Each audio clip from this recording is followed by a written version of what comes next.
रहे हैं news show Ramin Syed के साथ। पाकिस्तानी फिल्म स्टार मायरा खान की नई फिल्म वरना की नुमाइश पर पाकिस्तान भर में पाबंदी आयद कर दी गई है।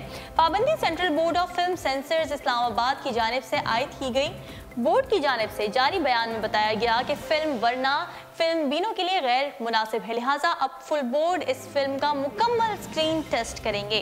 ख्याल है कि मायरा खान की फिल्म वरना का आज लाहौर में प्रीमियर शो था, जिसके बाद आज ही इस्लामाबाद और कल कराची में प्रीमियर शो मुनक़िद किए जाना था। फिल्म की टीम की PR समरा मुस्लिम ने इस पाबंदी को शोहरत का एक जरिया करार देने की खबरों की तरदीद की और कहा कि आधे से ज्यादा लोगों में प्रीमियर शो के दावतनामे तक़सीम किए जा चुके थे। कोई भी सिनेमा किसी सर्टिफिकेट के बगैर फिल्म कैसे नुमाइश कर सकता है। ताहम इस पाबंदी से मुतालिक ताहाल शोएब मंसूर और मायरा खान का कोई बयान सामने नहीं आया। मायरा खान की फिल्म वरना 17 नवंबर को पाकिस्तान भर के सिनेमाघरों में नुमाइश के लिए पेश की जानी थी। फिल्म की कहानी के मुताबिक मायरा खान का रोल सारा के नाम से, जबकि उनके शौहर का किरदार हारून शाहिद आमी के नाम से है। ताहम पाबंदी की खबर के बाद मुतालिका फिल्म की कास्ट को काफ़ी परेशानी का सामना करना पड़ा। हिदायतकार शोएब मंसूर कमर्शियल और रिवायती धूम धड़के के बजाय हकीकी मौज़ूआत पर फिल्में बनाने के लिए मशहूर हैं। उनकी गुज़िश्ता दिनों फिल्में खुदा के लिए और बोल समाजी मसाइल पर मबनी फिल्में थीं, जिनमें माशरती मसाइल को बहुत खूबी से उजागर किया गया था। गुज़िश्ता दोनों फिल्मों की रिलीज़ के तवील अरसे बाद शोएब मंसूर एक और शाहकार फिल्म वरना की शक्ल में लेकर आ रहे हैं, जिसमें मायरा खान अपनी अदाकारी के जौहर दिखाती हुई नजर आएंगी। फिल्म का मौजू काफ़ी बोल्ड लेकिन हकीकत पर मबनी है। नाज़रीन, हमारे समाज में ख़वातीन के साथ ज़्यादती करना इतना बड़ा मसला नहीं माना जाता जितना बड़ा मसला इस मौजू पर बात करना होता है। लोग ज़्यादती जैसे मौजूआत पर बात करते हुए शर्म महसूस करते हैं, लेकिन शोएब मंसूर ने बहादुरी का सबूत देते हुए इस मौजू पर फिल्म बना डाली। जहां शायकीन की जानिब से शोएब मंसूर और मायरा खान को उनकी दिलेरी पर सराहा जा रहा था, वहीं सेंसर बोर्ड ने इस फिल्म पर पाबंदी आयद कर दी। मीडिया रिपोर्ट्स के मुताबिक फिल्म का बोल्ड मौजू Sindh board of film censor को पसंद नहीं आया। SBFC के जनरल सेक्रेटरी अब्दुल रज़ाक का यह कहना था कि फिल्म का मौजू परेशान कुन है, जबकि कहानी में खातून के साथ ज्यादती करने वाले शख्स को गवर्नर का बेटा दिखाया गया है। बढ़ते अगली खबर की जानिब। बॉलीवुड अदाकारा विद्या बालन को अपनी नई फिल्म तुम्हारी सल्लू की तशहीर के दौरान उस वक्त अजीब सूरत हाल का सामना करना पड़ा जब एक रिपोर्टर ने उनके वजन के हवाले से सवाल दाग दिया, जिस पर अदाकारा शशदर रह गईं। ताहम उन्होंने निहायत तहम्मुल से इस बात का जवाब दिया। प्रेस कॉन्फ्रेंस के दौरान रिपोर्टर ने विद्या बालन से सवाल किया कि क्या वो इसी तरह खवातीन के गिर्द घूमने वाली फिल्में करती रहेंगी या फिर वजन कम करके ग्लैमरस किरदार अदा करने के बारे में सोचेंगी। इस सवाल पर विद्या पहले तो कुछ देर के लिए हैरान परेशान रह गई। ताहम उन्होंने जवाब दिया कि इन दोनों बातों के दरमियान कोई ताल्लुक नहीं है और ये कि वो अपने काम से बहुत मुतमईन हैं। उनका मजीद ये कहना था कि लोगों को वजन की ज्यादती के हवाले से अपना माइंड सेट तब्दील करने की शदीद ज़रूरत है। वाज़ेह है कि इससे कबल एक मौके पर विद्या ने इंकिशाफ किया था कि इन्हें कई मरतबा वजन की ज्यादती की वजह से फिल्मों के लिए मुस्तरद किया गया, जिसके बाद उन्होंने सख्त मेहनत करके अपना वजन कम किया, लेकिन एक बार फिर उनका वजन बढ़ गया है क्योंकि उनकी जिस्मानी साख और बनावट ही ऐसी है। विद्या बालन इन दिनों अपनी फिल्म तुम्हारी सल्लू की तशहीर में मसरूफ है। 17 नवंबर को रिलीज होने वाली इस फिल्म में विद्या बालन के साथ साथ नेहा धूपिया और मनाव कौल अहम किरदार में नजर आएंगी। विद्या इस फिल्म में एक ऐसी घरेलू खातून के रूप में नजर आएंगी जो रात गए FM रेडियो पर प्रोग्राम करती हैं। विद्या बालन इससे कबल बेगम जान, डर्टी पिक्चर, इश्किया, कहानी, बॉबी जासूस, हमारी अधूरी कहानी, भूल भुलैया और नो वन केयर्ड जेसिका जैसी फिल्मों में अदाकारी के जौहर दिखा चुकी हैं। बढ़ते हैं कुछ मजीद खबरों की जानिब। दुनिया की सबसे पुरकशिश खातून का एजाज हासिल करना सारी लड़कियों का ख्वाब होता है, लेकिन एक शामी लड़की को glamorous women of the year के अवार्ड के एजाज से नवाजा गया। न्यूयॉर्क की सर्द शाम और हसीनाओं के जलवे। न्यूयॉर्क में women of the year award की तकरीब हुई। हॉलीवुड हो या तालीम व सेहत, सभी शोबों से ताल्लुक़ रखने वाली खवातीन इस दौड़ में शामिल हुई। इतनी हसीनाओं के जलवों में एक शामी मुस्लिम लड़की भी शामिल हुई। ये 18 साल शामी पनागुज़ीन मजून अल-मलिहान है, जिसे शाम की मलाला कहा जाता है। मजून अल-मलिहान की शामी बच्चियों के लिए तालीमी जदोजहद ने शाम का रोशन चेहरा दुनिया के सामने दिखाया। मजून को साल 2017 की glamorous women of the year का अवार्ड मिला और ख्याल है कि मजून अल-मलिहान यूनिसेफ की सबसे कम उम्र खैर सगाली सफीर भी हैं। दूसरी जानिब अदाकारा Nicole Kidman, super model Gigi Hadid, film Wonder Woman की director Patty Jenkins, astronaut Peggy Winston, talk show host Samantha Bee को भी ग्लैमरस वुमेन अवार्ड से नवाजा गया। जी नाज़रीन, आपको साथ ही इसकी तस्वीरें दिखाते हैं, कुछ झलकियां आप भी देखिए।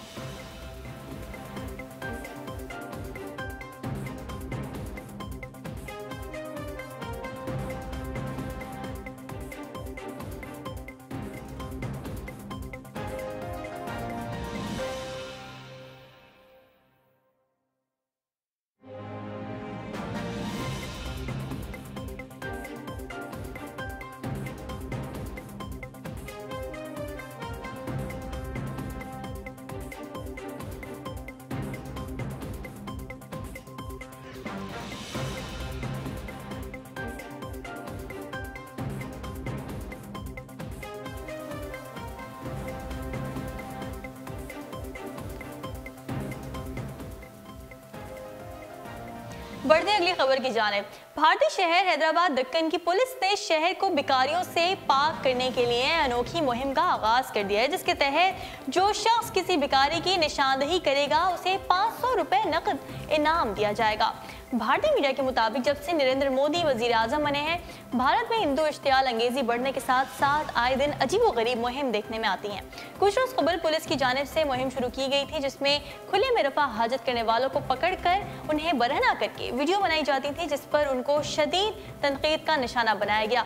लेकिन अब रियासत तेलंगाना और आंध्र प्रदेश के मुश्तरका दारुल हुकूमत हैदराबाद दक्कन की पुलिस ने शहर को भिखारियों से पाक करने का फैसला किया है। हैदराबाद शहर के पुलिस कमिश्नर ने शहर में 2 माह के लिए भीख मांगने पर पाबंदी लगा दी है।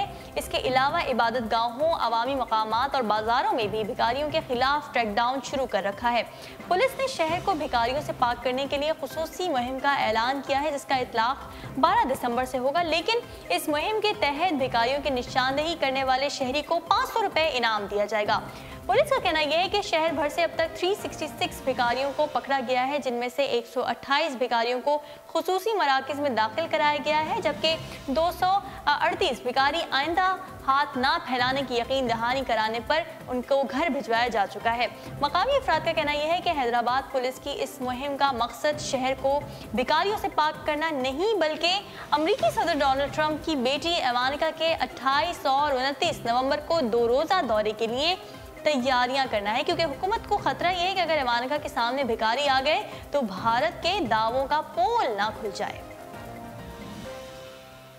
नाज़रीन, आपको बताएं कि पाक चीन इक़्तिसादी राहदारी पर काम करने वाले चीनी जोड़े के दरमियान शादी रिवायती पख्तून अंदाज में हुई, जहां दुल्हा दुल्हन ने रिवायती पाकिस्तानी लिबास ज़ेब तन किए, जबकि बाराती भी पाकिस्तानी लिबास पहने हुए थे।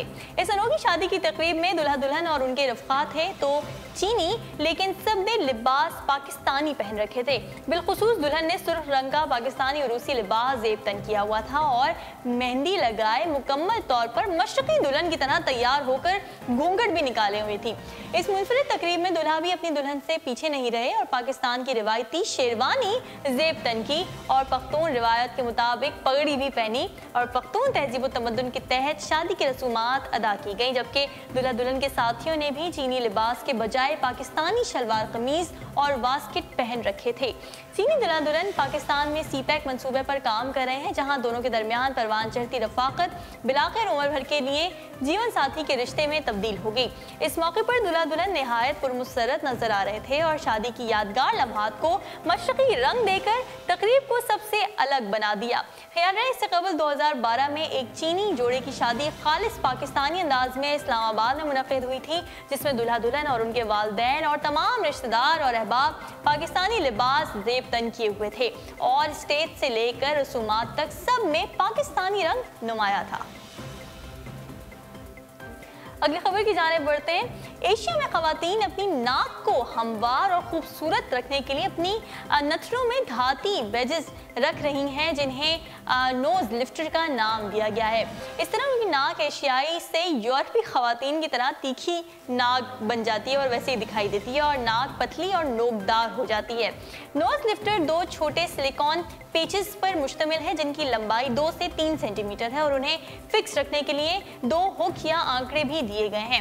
इन पेचों को नाक में एहतियात से 45 दर्जे के जाविये पर फंसाया जाता है और नाक फौरी तौर पर खूबसूरत शक्ल इख्तियार कर लेती है, जिसके लिए महंगे सर्जरी और अखराजात की ज़रूरत नहीं रहती। सबसे पहले 2 साल कबल ये रुझान जनूबी कोरिया में देखा गया और इसके बाद मशरक़ी एशिया की दीगर ममालिक में भी ख़वातीन ने उसे अपनाकर चेहरे को दिलकश बना दिया। नोज लिफ्ट से कई तरह की नाकों को सीधा रखा जा सकता है, लेकिन ये तमाम नाकों के इलाज इससे मुमकिन नहीं। बिलखुसूस बहुत चपटी नाक, ऊपर की जानिब घूमी हुई नाक और बुलबुला नुमा नथनों को इससे बमुश्किल ही बेहतर बनाया जा सकता है। लेकिन नोज लिफ्ट के जरिए सिर्फ 30 सेकंड में नाक को बेहतर बनाया जा सकता है। ताहम डॉक्टरों ने खबरदार किया है कि बार बार ये पेच नाक में लगाने और निकालने से नाक को नाकाबिल तलाफी नुकसान पहुंच सकता है। ऑस्ट्रेलिया की मैक्वारी यूनिवर्सिटी के प्रोफेसर रिचर्ड हार्वो कहते हैं कि एक जानिब तो नाक में ठोस शय डालने से जख्म हो सकते हैं और दूसरी जानिब बार बार नरम हड्डी को फैलाने और सुकेड़ने से भी नाक की हड्डी टेढ़ी हो सकती है। गुज़िश्ता बरस ताइवान में एक खातून का पेच नाक में टूटकर फंस गया था और इन्फेक्शन से उनकी नाक कटते कटते रह गई थी।